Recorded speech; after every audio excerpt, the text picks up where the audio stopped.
some group, I forget who it was, 100 best films of the short subjects of the 20th century, and all of us who were in the film wondered what they were smoking when they designated that. But it was a wonderful home movie. And now, all of you sitting in the audience, yourselves, or with your offspring or relatives, can make a film of your own, which we hope will be better, just using that. Just with an iPhone. You don't need to spend 20 years trying to raise money or anything. You can just make the whole film for nothing, which we did essentially as a home movie way back then to show our friends or grandkids, if we were lucky enough to have any, that we weren't just a bunch of old degenerates, but actually friends that we all had day jobs and wanted to be artists. So we hope it encourages you not to make a better film than we did, and also to have fun and find out that there's a lot of creative people, including yourselves, because we're all born creative until we're talked out of it. Pull my daisy. Well, here we are at Jonathan's farm, and Nina's too. It's so glad to be with all of you on this beautiful smog-free afternoon. I guess the people in Quebec who set those fires didn't know what they were doing, because we didn't get smoked out, and we didn't get folked out. We simply got down with the scene, and we're here to enjoy your company as well as we hope you enjoy ours, and I think you all know what I mean.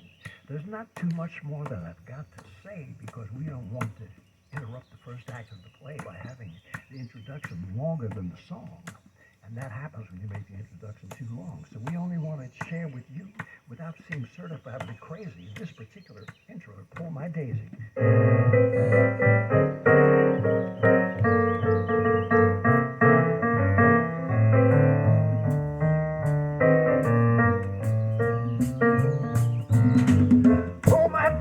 Tip my cup, all my doors are open.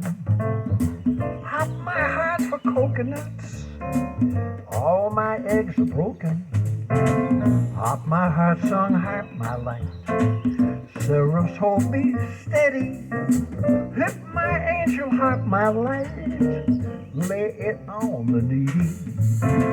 Hop my heart song, harp my light, Sarah's hold me steady. Hip my angel, harp my life, lay it on the needy. Well, when Jack and Neil and Alan and I wrote the lyrics for the song, way back in 1959, we never thought we'd be here. Jonathan Nina's paradise on earth, feeling so fine. So we're glad all of you came this afternoon. I guess the great creator knew what he or she was doing. Of course, you're all here on this nice day to hear what old Jack Kerouac used to say when we did those jazz poetry readings back in 1957. Now Jack's listening up in heaven. That's maybe where we'll go if we're accepted too. Until that time, I want to share this song with you and let you know that we're so glad to be here to share with you the inevitable cheer. It doesn't mean that any of us are certifiably crazy. We're going to hear Rene play a little Pull My Daisy.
Mr.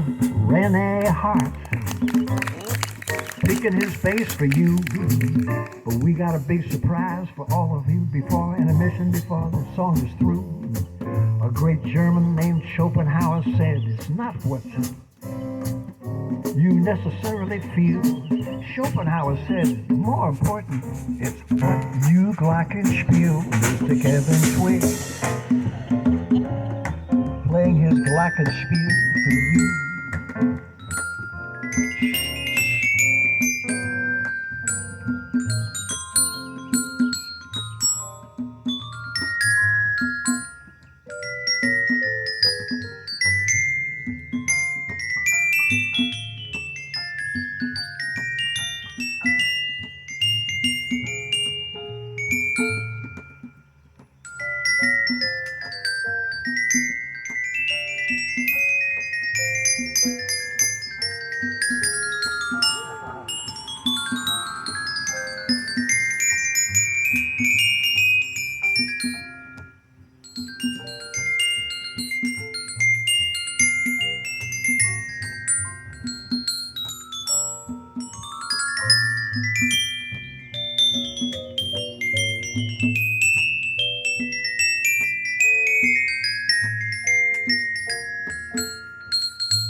That's what they call Colonel Sanders. He said it was finger licking.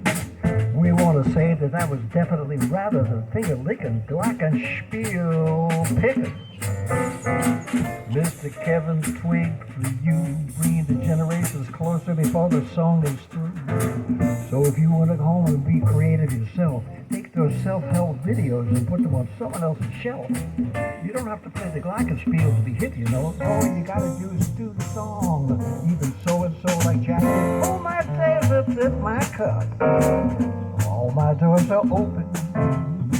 Hop my heart for coconuts. All my eggs broken. Hop my heart song, hype my life. Sparrows hold me steady. Lift my angel, hop my life.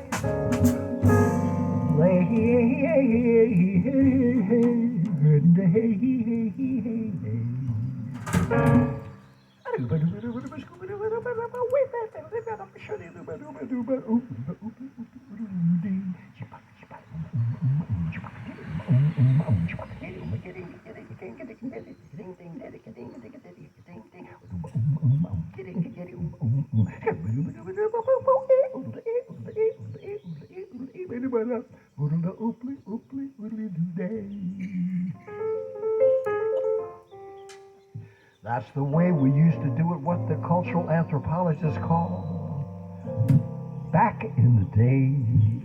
So for all of you here this afternoon, we know what you want to be doing, which is to join us and have some of that good food that's being served from the most delicately cared for livestock in the world.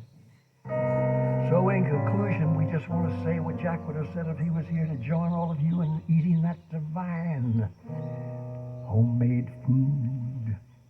Because as a young boy in Lowell, Massachusetts, he really did good. And his father used to speak to him in French, because Jack didn't speak English till he was 6 years old. Mon cher Jacques, si tu restes ici, sûrement tu seras obligé quand ta mère à travailler dans une factory. Which meant, son, you better get out of town or you're going to be like your mama working in a factory all your life and it's going to pass you by. You won't have done nothing but being low, being a slave for someone who doesn't even know your name. So miraculously, he went to prestigious Horace Mann and got a scholarship to ivy-covered Columbia U. And everyone in Lowell was so surprised that any boy from Lowell could possibly do anything like that. But the third week in football practices, Coach Lou Little loved him. But when he broke his leg, Lou Little said to Jack, your athletic career is through. So after years of rejection and no inspection, he wrote On the Road in 2 or 3 weeks, which nobody really looked at so because it was on these great big long sheets of paper. So it sat until 1957 when it finally got published and made him overnight an international celebrity. That was the worst thing that he ever wanted, because all he wanted to do was people to read his book so he could be an author and be free. So all these years later, here we are in New Jersey singing about someone who passed away in 1969. And if we knew that we were going to be eating a pork sandwich and thinking of him like the people do in French Canada, where they still eat pork, or they just live to be old age because they're doing fine, we'd like to say that this may seem old school, not relevant, or that just because we've done it before we're lazy, but rather to encourage all of you before we dine to pull your days.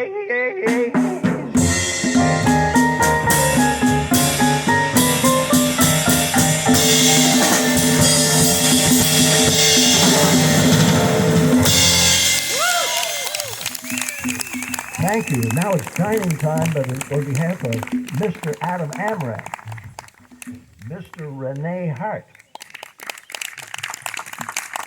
and the king of the glockenspiel, as well as the drummers, an old friend since he was in high school, Mr. Kevin Twigg. And Nina and Jonathan and all of you for being here. We thank you for your company.